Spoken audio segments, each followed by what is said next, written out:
So if someone was rude to you and you didn't like it and you just brushed it off like a spark from a fireplace before it burned a hole in your sleeve, if you just brushed it off, then there's nothing about it that affects you. It was just a moment in time where you rendezvoused. Law of attraction put you there because of something that was going on with you, but you didn't exaggerate the situation because you didn't think about it. You didn't ponder it. You didn't wonder what the ulterior motives were. You didn't discuss it with someone else. You didn't blog about it.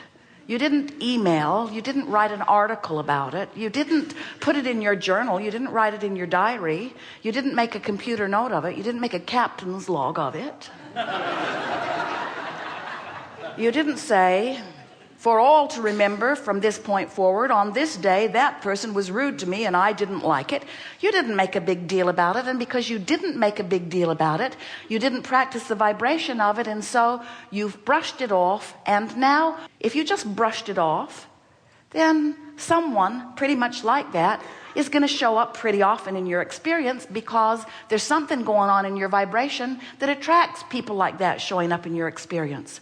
They won't come more and they won't come less. They'll keep coming just like they've been coming, because it happened and you just brushed it off.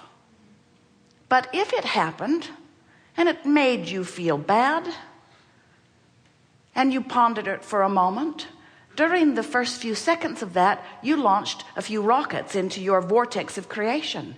You launched rockets that say, I deserve to be respected, and I want to be respected, and I want to treat others with respect, and I want to feel good about life, and I like to feel secure, and I want to be secure in my experience, and I want to be an emanator of love, and I want to be an attractor of love, and I want to experience the well-being that I was born, and I want to know my worthiness. In other words, like rapid fire rockets going into your vibrational escrow.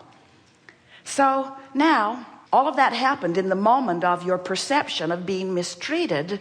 But now, because you've launched all those rockets, just like in the previous statement that we offered to you, you launched the rockets, they were rude, you're experiencing the opposite of what you want, and in the moment this problem occurred, you put a solution into your vibrational reality, which is what precedes all realities. Another way of saying it is, you expanded because of this exposure to this person that you perceive to be treating you in a rude manner. But this time, you don't just flick it off. You don't just pretend that it didn't bother you. This time, you acknowledge that hurt. I felt negative emotion, which means I've got a habit of attraction that doesn't mesh with the pattern of attraction that I would like to be. In other words, I'm attracting rude people. It happens every now and again. I must have something in the mix of me that could be cleaned up, that would then leave me in a better creative stance. So you don't brush it off and you don't make it worse. You make it better. You give them the benefit of the doubt. You say something like, this wasn't personal. Their rudeness was emanating from their disconnection, and I rendezvoused with it because I'm a vibrational match to it, but I don't want to be. I don't want to be a vibrational match to rudeness, because I'm mostly nice, and most people I know are nice, and we want to get along, and we don't need everybody to behave in exactly the same way for us to get along. I want to be a liver of unconditional love. I want to be able to look at people, and when they're rude, I want to love them and think to myself, not necessarily engage them in conversation. I want to think to myself, you're having a hard day, and I wish a better day for you, and I wish a different rendezvous for me. So thanks for the update. Thanks for the update about my vibrational stance, and thanks for helping me focus more specifically in the direction of who I really am and who you really are, and what I really want and what you really want.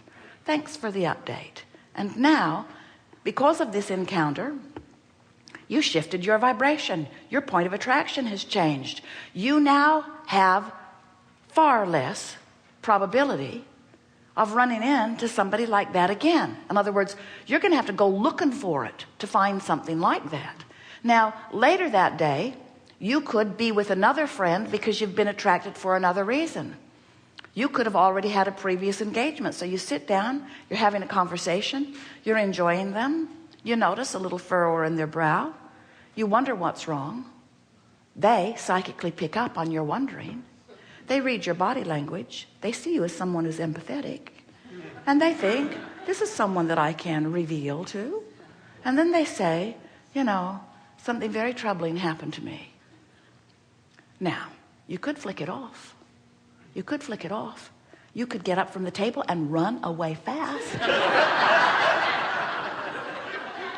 You could feel defensive. You could feel warning. You could feel uncomfortable. You could want to head it off.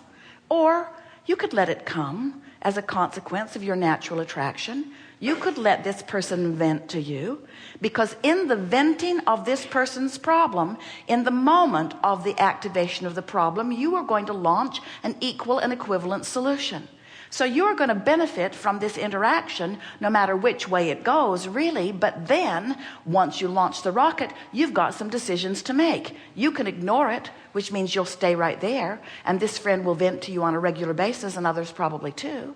Or you can let this person vent his problem, which causes you to activate a solution. And then you can, maybe not in that moment, but as soon as this interaction has ended, you can spend time thinking about what it is you want for this friend. You can spend time activating within you, as the source within you already has, the solution to whatever problem he activated and verbalized to you. And if you do that, you'll feel the relief of coming into alignment. Now you might say, that's odd, Abraham. I felt pretty good. He took me into a worse feeling place, and then I compensated for the worse feeling place by reaching for a better place. What have I gained? And we say, you've gained the power of focus. You've gained the benefit of the rocket that this person helped you launch. You've gained the benefit of launching a rocket and catching up to it. And most of all, you've achieved a new vibrational place, a new vibrational stance relative to this subject. And most important of all, you have done what you came to do. You have been a deliberate creator, in that you've used the clay of the vibration that surrounds you, and you have created something better than existed before. In other words, you've got your hands in the clay.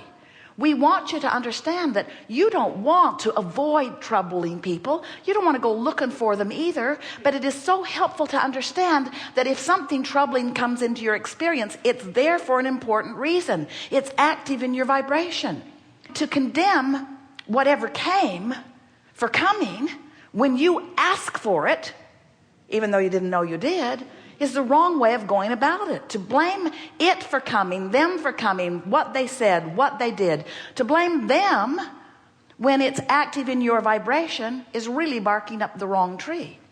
What you want to do is receive it and feel with your emotions the vibrational validity. Does it harmonize with who I really am and what I want, or is it off? And if there's any negative emotion, it's off. And what does that mean? When it's off, you got to get it back on.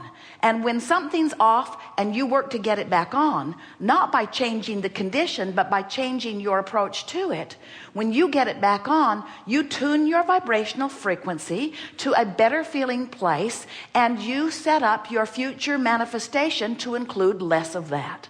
And every time you do it, you sharpen your point of focus until you become this sort of laser beam of clear energy that just attracts nice people, complimentary people, benefiting people, loving people, interesting people. You become a beacon for those who are, now, you are already a beacon. You're already a beacon for who's ever coming. If you notice there's a lot of ornery people around you,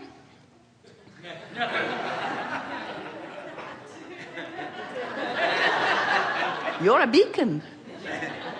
If you notice there are a lot of needy people around you, you're beckoning them in. So if needy people come to you, does that mean you're needy? No, it means needy's active in you. It means you're noticing needy, needy, needy, needy, needy. Don't want needy, don't want needy. Or want to help needy, want to help needy. In other words, whatever's coming is coming for a reason, and you're the reason. Your thoughts and how you feel. Your words and how you feel. Your behavior and how you feel.